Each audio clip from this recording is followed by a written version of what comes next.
All right. Well, welcome to the Side Action, episode 31 of season 4. My name is Jim Weglars, aka Wegs. You can follow me at Wegspool on Twitter and on Instagram. And this is Steve Roberts, aka Action. You can follow me on Twitter at 31S Roberts. Follow the podcast on at Side Action Pod on Twitter and on Instagram now. So, Action, obviously a feverish weekend with the Sweet 16 and Elite Eight. Obviously you were home, right? You didn't have any other Yeah. trip. You were traveling for so long, and now you're home. No trips last week. Mhm. And I had one planned to New Orleans, but I had to cancel it. We can talk about that later. Yeah, our buddy, we'll mention that Rainmaker, Zach Super is going to be down there this weekend. So, yeah, I kind of took it easy too. I wasn't out too much. Got to watch a lot of basketball, catch them on the Wegs pool, which I'm going to finish like third to last Action. So it's been a Ouch. red letter year in the pool, but I did do very well in the betting this weekend, though. I was on the right side pretty much across the board, except for maybe that Villanova Houston matchup, which we can talk about on the weekend. So, I was happy about that to come back and keep rolling. But yeah, it was good to relax. I mean, I did go to the Four Shadows and watch the Elite Eight games on Saturday and got a little, just a test an inebriation run for the Final Four party, which you're invited to, but I know you won't be in town. But if you were, you know. I appreciate that. Yeah. It's been so long since I've been out and watched college basketball in a Midwest setting. Yeah. So we just stayed home and watched them here and had a little road trip on Saturday morning to pick up the boat. Oh, that's right. Bring it back down to Detroit Metro for the season, although it was snowing on us on the way home down the highway, so it didn't feel right. Yeah, we got some of that snow too, but hey, the boat is in play. The boat That's is right. ready. The weather will catch up to the boat. Well, let's jump into it. Action. Obviously, we've got the NCAA hoops. There's only 3 games left in the season, and for us, we've only got this week and next week for taping, and we'll kind of go on hiatus and enjoy our boat time or beach time, wherever we're talking about here. So let's review your action index, and I mean I did look at KenPom, so I'm kind of up to date, but you've got the teams rated out here. Yeah, pretty tight at the top. Kansas is the highest rated team that I have left, rated 6 out of all the teams, and about a 1.5 better than Duke. And Duke comes in, then Villanova and North Carolina is about 4.2 behind Kansas rather. So pretty tight bunch there between these four. It should be a good Final Four. Yeah, I mean, all teams are in the top 16 of KenPom, which is interesting that it keeps going once the teams are done, but that happens. And, all teams are been playing good basketball. I think these are probably the teams that were playing the best. I mean, we'll argue about Houston in a minute, I guess, but, ultimately these are the most balanced teams, I suppose, of the 4 teams, that played last weekend. So, Kansas certainly comes in and per KenPom too, and really, like you said, they're the class of the bunch, but we'll see if they actually can get it done when it comes to the weekend. In reviewing the results from last week, I mean, we kind of up and down week. I mean, I know we were against each other a lot, so I felt like they came out on top a little bit there. But Arkansas did knock off the Zags. This is old news, but that was a huge game for Musselman and the gang and Musselman's wife, which we have to mention. Which when she came on at the bar on Saturday, there was a big shout out from this guy. Yeah. Did the crowd go wild or just Wegs go wild? I mean, the crowd went wild, and everybody's like, "What are you screaming about?" I'm like, "Hey, there she is. She's up there. They haven't been showing her as much this season." So, but obviously we know what happened later. You're on the Michigan side. Villanova ended up covering the number. That was a tighter game more than the results. I mean, Villanova is such a good free throw shooting team. They extended out in the end, so that wasn't so good. But Texas Tech probably on the right side there. Action. It was a close spread to start, and then ultimately, when you look at it, Duke came through in the second half. That shooting that 71% in the second half, really, it's one of the reasons why I'm really high on them. This team is doing great against really good defenses. Yeah, and I think that Duke, I read, made 8 of their last 8 shots coming down in crunch time. So that was really the difference in the game. They won it in the last 5 minutes. They did. Obviously, this one we were both kind of not so great, but Arizona didn't come through. Houston manhandled that team. Ben Mathurin, who I thought was the greatest thing since sliced bread the week before, looked terrible. He was shut down completely. And the Wildcats, I mean, they just couldn't get it done. And I mean, I loved seeing the way Houston played that game. Did not like how they played on Saturday, but but yeah, I mean, it was an interesting game, and Arizona's got a lot to learn in terms of next year for recruiting. Got to get a couple tough guys on the team. Yeah, I'd say so. I mean, Chris tried to play, but he was awful. I think he made one shot through 2 games. Yeah, he was And so him being out there was really a hindrance to the Wildcats. right. I don't know how much you want to, dwell on this, but you obviously know what happened to your Boilers, and St. Peter's became the first 15 seed to make the Elite Eight, which congratulations to them. But any thoughts? I'll just leave it for you. Yeah, I think it really got to question the coaching. They had the same game plan all season long, just to pound it inside with post touches. And clearly that wasn't working early on because St. Peter's had a double team or organized double team on those guys. And Edie had 5 turnovers, I think, and Ivy ended the game with 6. So they had to make adjustments and they didn't do it. And it was pretty clear to me that between Coach Painter and Edie, there was a difference of opinion a little bit there in the second half. The body language wasn't good. And ultimately that led to their demise. Yeah, and Williams was pretty good for them. He didn't make free throws, but St. Peter's just, played their game, which it was weird. I really thought at some point Purdue would be able to flip the switch, but they just couldn't do it. I do think Painter, look, he's a good recruiter. He's a solid coach, but he can't coach in game at all. Yeah, you can see that. Still, we would talk about it. I still don't know why they don't play those 2 guys at the same time. Just, I mean, the St. Peter's guys, the tallest guy's like 6'7", whatever. But Kansas obviously came out on top against Providence. They didn't cover the number, but they looked pretty good in this game. And I guess I should have talked about the next games, and then shout out there to Al Durham, former IU player who was playing for the cover towards the end, going for 2 straight layups at the end just to keep that inside the number. Right. Yeah, definitely. I thought one of the better games of this round was this North Carolina UCLA game. Really well played game. Both teams played great. The big difference was, the Bruins don't shoot threes or didn't make threes, and North Carolina did. I mean, our guy Caleb Love was just lighting it up. I should say Mahar's guy in the player pool, because that dude was just. In the first half, he was bad, but he just turned on in the second half, and that dude can really light it up when he gets going. The play of the game, they were down 3, I think a minute and a half left in that air ball. I think it was his air ball. Baycott made an amazing save to throw it back out to half court, and then Love buried the second bite at the apple, tie the game, and then he made the next one on the next possession to go up 3.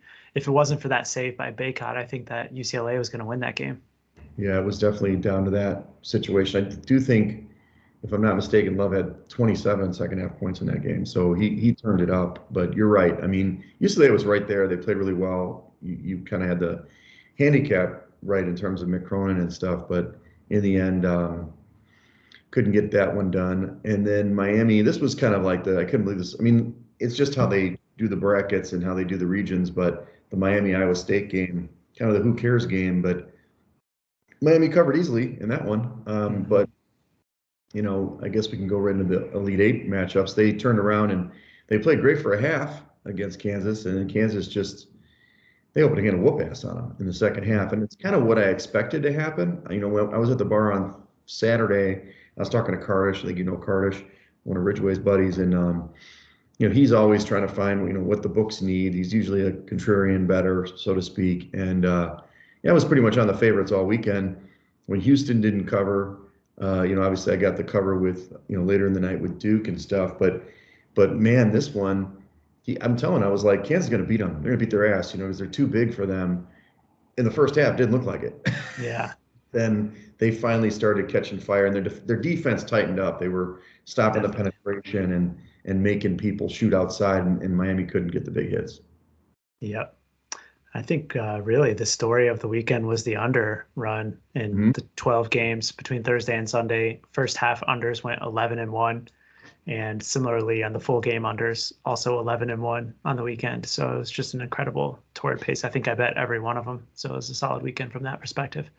Good for you. One of the things Cardish said that he heard somewhere was that a lot of these NBA arenas, like they played in this weekend, they have tighter rims. And I never really thought about it that way, but it was pretty apparent in some of the games, notably Mhm. in in Houston, who both teams shot abysmal. I mean, it was an abysmal shooting performance. Both of them are under 30%. I mean, Houston couldn't hit a three to save their life. 1 for 20 in the game. That's why they lost the game. I think they were actually the better team. They just couldn't make a shot. But they just, you can't get those comfortable rolls or whatever they get at home or even in most college arenas. And besides Duke, I mean, it seemed like nobody really shot the ball well this weekend. Yeah, that's true. Yeah, Well, across the board. yeah. And then obviously Duke rolled against Arkansas. We kind of mentioned that. That was, sad. And then, UCLA, I'm sorry, St. Peter's just finally they ran into the wall. You knew it was going to happen. North Carolina wasn't going to play games with them. I really give them credit for that. And ultimately, I do think that was the better way to. I mean, it's not that I don't want to see St. Peter's in the Final Four. Of course, at some point, but as good as a team they are, did they have anybody special? No. Did they do anything special? No. They played good basketball, but I think at this level, especially this year, surviving this crazy tournament, you have to have something that's special for your team. Well, okay, let's go into the matchups, and this is at as you noted, the Caesars Superdome in New Orleans. It's not just the Superdome. That's that's one of our favorite places to go sometimes, Caesars. But you said it last hosted 2012 when Kentucky cut down the net. So it's been a minute. It's been 10 years now Yeah. since they hosted. It seems like they always used to host, but this is obviously a huge matchup, and you've got two big ones. It's all call it blue bloods, call it new bloods, whatever you want to say. But Nova's the new blood, but they certainly have been to the Final Four 3 out of the last 6 years. Jay Wright is a stud. He's a great coach. They play Kansas in the first one. Kansas is a 4.5 point favorite, 132.5 point total. The biggest thing that came out of Saturday for me was the Moore injury. He had that freak Achilles tear. It just went. You watched it. It was a terrible play, but it wasn't like anybody landed on him or something. And now they're down to really a 5-man rotation with somebody else who needs to step up. Do you think that Nova has a shot in this game? It's going to be really tough, but I think with Coach Jay Wright going up against Bill Self, they're always going to have a shot, without a Yes. doubt. But with their short rotation, I think it's going to make it a lot more difficult. As you mentioned, they really are only 6 deep this season. They have two guys at the end of the bench that played. Ken Palm lists them as nearly invisible. So um, those two guys between Archie Diacono, the younger brother, and I think another 6'5" guy, Brian Antoine, they're going to have to see some minutes. And it's just going to be a matter of whether or not they can step up and play against the bigs of Kansas. Yeah. And I think that, Abaji played well this, at least in the last game. He played well, especially the second half. He hasn't done crap in the tournament. Yeah. It's been a Remy Martin show. The bigs have played well. But if he plays well, I don't think Nova has a chance. I think that the pace is important. 132.5 seems like the right number. I don't know what your number is, but Nova's going to try to slow it down. Kansas is going to want to run, and whoever wins that battle will make sure they cover the number. I don't really see Nova winning the game. I just don't. So I'll probably just do a money line bet here on Kansas. The 4.5 seems like maybe the right number. There's been talk that maybe that'll float up as the public starts betting Kansas. So maybe now I'll get the number at 4.5. I think it opened at 3.5, right? Or 4? 4. Yeah, 4 was the opener that I saw, and then quickly moved to 4.5. I think, the Justin Moore injury surely was built into the line when it came out. I had some expectation that the public might see that, find the information late, even though you and I both knew that he tore his Achilles that day, just Right. based on the calf pop. But, the line hasn't moved. I kind of expected that Kansas would catch some public money and we'd see this move a little bit. But I think that in the long run, there's respect for Coach Wright and what this Villanova team has been able to do the last several years. Mm-hmm. So it's a tough one for me on the side. I will tell you, though, I show some value on the over, make it Okay. 138.5. And I think it's going to be a really interesting battle to see which team wins out on the pace perspective, because definitely Villanova is going to want to slow it down even more so with only 5 guys that can really play, where Kansas is going to want to try to go up tempo and run on them. Right. The other thing we didn't talk about is, Gillespie did get hurt at the end of the Sweet 16 game. It looked like it was really bad, and he ended up playing on Saturday. But I wouldn't say he played well. I mean, he played okay. He was out there. He played yeoman effort, 6 points, 1 for 6 from the floor. Wasn't his normal self. I mean, after a week, should be a little better, but he's been dinged up over the course of the season, and he's critical, especially if you lose Moore, who was their second leading scorer. Yeah, definitely. They're going to need Colin Gillespie to have a big scoring performance, I think, to keep this game close. And, the other thing we talked about last week was their free throw shooting percentage. If they can draw Kansas in and get to the free throw line, certainly that will go a long way too. Kansas actually is not too great defensively in terms of their foul rate, about 100th ranked. So I do think that is one advantage that Villanova could have in this game, is to try to draw some fouls on the Kansas players. Yeah, 15 for 15 against Houston, which was another differentiator in that close 6-point win on Saturday. Okay, and then so you think there's value to the over. You're not sure on the side. Like I said, I'm feeling pretty good about Kansas, but not necessarily laying the points right now. We'll see. So the second game, of course, is what everybody wants. They've been wanting this for decades. North Carolina playing Duke. It's the third time they're played this year, but it's the first time they're playing in the NCAA tournament ever. Action. I'm sure you knew that. Duke is shown as a 4-point favorite right now, 150 and a half point total. I got to be honest with you. I'm excited to see it. I mean, it's kind of nice to see a different face, with Hubert Davis out there coaching North Carolina. It's really a new, not perspective on North Carolina. It's not the same old North Carolina. The Roy Williams North Carolina was great. You had the bigs. You didn't shoot a lot of threes. You just pounded them inside. This team shoots a lot of threes. I mean, they've got bigs that shoot threes. And Duke, and I know you hated this team, and I honestly didn't pay much mind to Duke either. I kind of wrote them off too, but I'm telling you, since that Michigan State game, I saw something, and then of course Texas Tech, and the skill of this team is really evident, and it's very rare to see it. So I don't know, 150 and a half probably is the right number, but I mean, there's going to be some points scored in this game, action. Mm-hmm. Yeah, I mean, I think in the first 2 meetings this season, both of them went way over 150. Just pulling up the game logs here. 175 points in the second game and 154 in the first game. So it's clear that they both want to run. And, this one, the total is tough for me. I have a hard time going over such a high number in the Final Four, given the stakes. But I do think, though, you've seen historically, once teams get, obviously the Elite Eight, we saw it last week, there was 4 unders. And once teams get over that hump and they make it to the Final Four, historically, I think you see them open up a little bit more. And for that reason, I have no interest in either of these first half totals, because I think that you're going to see them be a little bit more open. And in this game, certainly there's got to be a little bit of value to the over, but I'm not sure I can go over such a high number. Yeah, and I mean, traditionally too, this is even a bigger arena than an NBA arena. So you've got Superdome. Now, Superdome is not as large as, say, whatever, is it Bankers Life now? What's the one? Whatever. What's the one in Indianapolis? The Lucas Oil, Colt Stadium. And then the one in Houston. I mean, those are gigantic arenas where the depth perception really affects shooters, at least initially. But I think in this one, you're right. I think I would probably stay away from that. But I don't know. I'm still on Duke here. I think they are going to cover this number. I do think that North Carolina shooting will hurt them in the long run. As good as they've been, they are very reliant on the three. I mean, Baycott's great inside, but they do tend to, when they struggle, it's because they're shooting three so much and missing. And Duke is, they're long and they're going to get rebounds. And, obviously their defense, I know you're critical of them.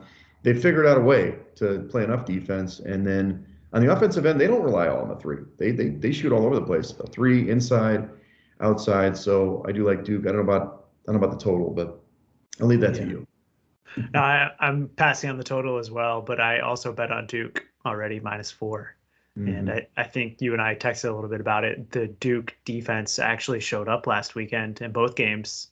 They were pretty good against Texas Tech, and then Coach K went to that zone, which really threw off Texas Tech rhythm there late in the game. And I thought that was actually kind of a brilliant move after we razzed on him for so long for his in-game coaching ability. But I mean, if Duke shows up with a defense like that again this weekend, I think they're going to easily cut down the nets. Yeah. In this game, though, I'm with you. I like Duke -4. Right. So let's just throw out some hypotheticals. What are your spreads if Duke plays Kansas? That's our most likely scenario. I actually show Kansas as the better team. I don't think that's going to be the number. No. I saw in the blog this morning that you think it's going to be Duke 2.5, and I think that's probably good. Right on. Yeah, I mean, I just made that up, but I kind of figure that way. I figure if they both win, Duke's on a roll. But you're right. Kansas on paper is a better team, which is interesting. Will the books open at the Ken Palm number? No way, right? So they're actually not going to get lazy on the last game of the year. But yeah, if I see it a little bit depressed, I mean, I'll jump on it. I mean, 2.5 still not bad, but and then what about a total? That's got to be a moderate total, right? It won't be as high as 150, but maybe it's 146. Yeah. Good. So that was just out of top of my head, Action. Good. It took me all season to get some good numbers there. What about some of these alt situations? North Carolina. I mean, I think the least likely scenario is North Carolina Nova, right? So yeah, agreed. But North Carolina, Kansas. I mean, that's got to be Kansas be favored pretty well in that game, right? Yeah, 4.5 points. It looks like total 146. Similarly. But I do think it's going to be Kansas and Duke. I mean, we talked about it earlier. Of the two games, do you think that Duke is more vulnerable than Kansas? Yeah, I do. I think North Carolina has the ability. They have a very high ceiling. I wrote in the article today. They can. I mean, if Love gets hot, and I mean, all of those guys can get hot. Bacon can play great inside, and you've got, what's his name, Manic, who can shoot the rock too. You've got some guys who can really fill it up. You never know. I mean, they can get hot and take it off, and then we can see what Duke has done twice in big games.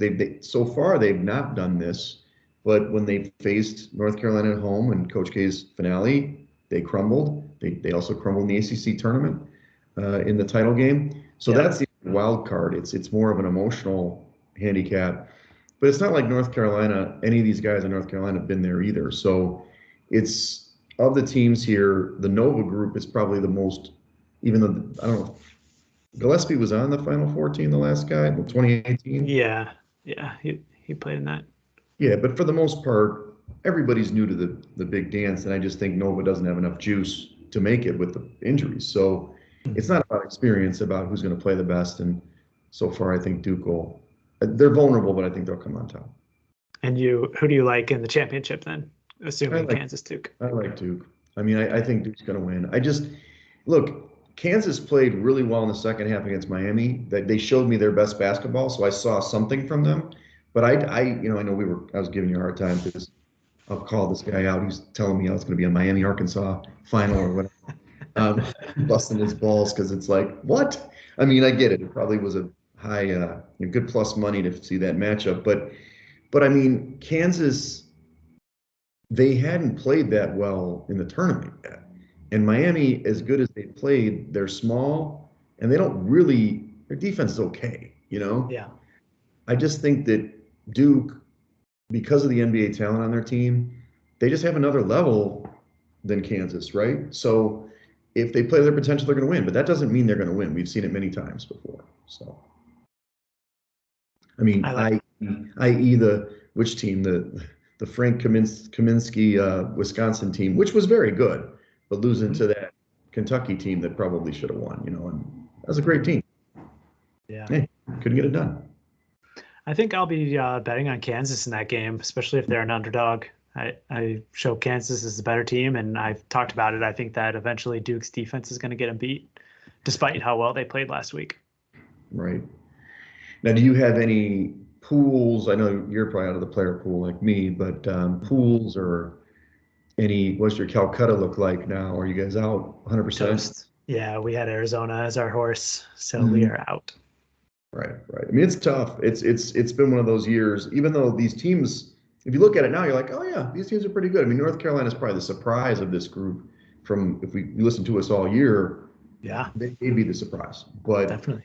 I think in general, when you look at the grouping, you're like, oh, any of these teams, blue blood teams, they've been there before.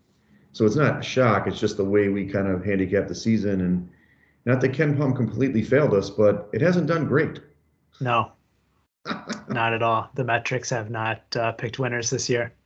Yeah, it's a shock. But that happens sometimes. And I think that, and maybe we could talk about that next year in the preseason, like the pregame, like the transfer portal has just Yeah. blown up what is conventional, I think, because everybody can pick out players that they never had before, and it does change over the course of the season because of the gelling of those transfers with the existing recruits. So It's a good point. Teams can come a long way from day one of the season to March because there are so many new players. I think I read this morning that there's over 1,000 players in the transfer portal already as of today, and all of Murray State's team is in the transfer portal. really, Yeah, the whole team. that's weird. Well, that's weird. Well, I guess they did show out for the most part. They're going to go obviously to the Missouri Valley. Maybe they don't like that conference. Your guy Andre Curvelo in the Yeah. transfer portal will not be in, Illinois. So I mean, it gives the freedom of movement that you don't see in any. Is it the same in college football? I guess it is, right? The transfer portal. I don't know. I'm not sure. Good question. But I mean, in the end, it levels the field. I mean, it used to be where coaches could just bug out on you in 2 seconds, and now Mm-hmm. the players can. So it's got to be tough for a lot of these coaches because they're developing talent, putting together teams, and it's like a different team every year. So it's a little bit more like the one and dones, but you have experienced players. So I don't know. It's been interesting. Definitely. Can't wait for this Final Four and the penultimate game Monday night. That's right. I'll be checking it out. Okay, well, let's get into golf. You've got the Valero Texas Open coming in, and you laid off the match play you said last week, right? Yeah, stayed away last week. Scotty Scheffler actually got another victory. I think Did. that's like 4 out of the last 6 weeks now that he's won a tournament. So he is red hot. But him and a lot of other golfers are taking this week off because, as you know, the Masters is next week. Right. This is kind of just like an odd little tournament that a lot of folks just sit out and go on their way to Georgia. But there are 5 of the top 20 playing this week. Rory McIlroy, Hideki is back after a couple of weeks off. Bryson DeChambeau is playing, Jordan Spieth, and Abe Answer. So a couple names. Yeah, a little tune up for those guys. Yeah. I think many of them are using this kind of just like that because Hideki's been out injured the last couple of weeks. He's probably getting out there just to warm up before next week and defending his Masters title. And then Jordan Spieth, I think, is a native Texan, and so is Answer. So the course is not super difficult, but there are a lot of trees that line the fairways, and it places an emphasis on driving accuracy, as well as some heavy winds that usually pop up in the Austin or San Antonio area, rather. And so I was looking at guys who are pretty accurate off the tee, and I didn't put it on here, but I have one outright play this week. His name is Chris Kirk, and he has been a player that has been playing very well this early season, but has yet to get into the win column. And I bet him at 34-1 at FanDuel. There you go.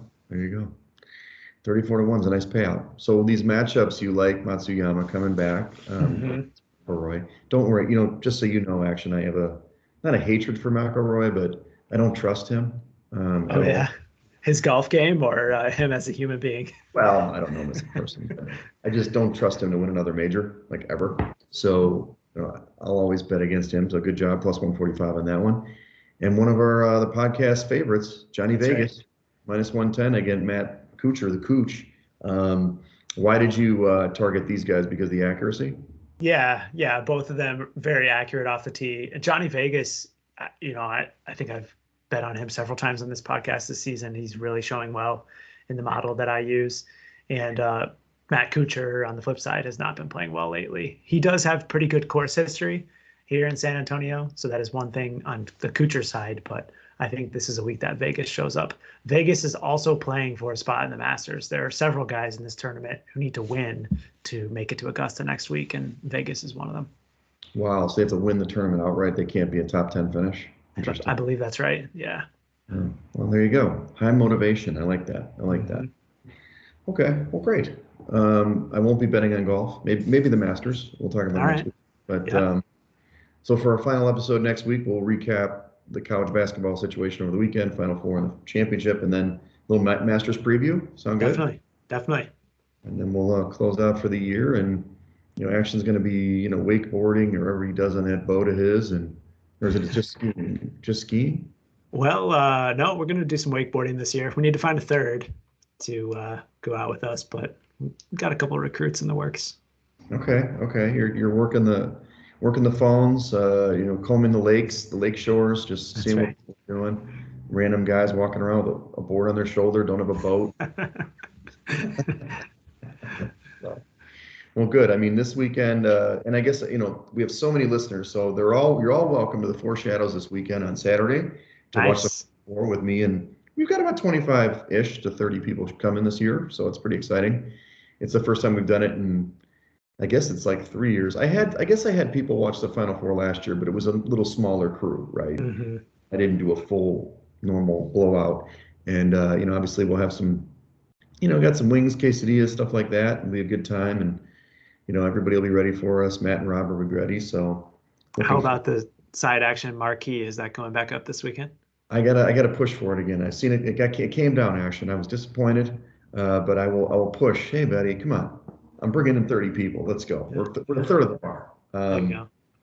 Get some volleyball going too this weekend, and then just so everybody who's follows us closely, the battle for Kevin's love is coming back this summer. There's already discussions in the works, 4 months out, how it's gonna work, and so I'm pretty excited that we're gonna make that an annual event on the volleyball calendar. Nice.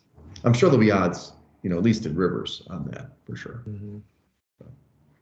All right. Well, follow us at Side Action Pod on Twitter and on Instagram, and follow me at Wegspool on Twitter and Instagram. And you can follow me on Twitter at 31S Roberts. All right. Well, good luck this weekend.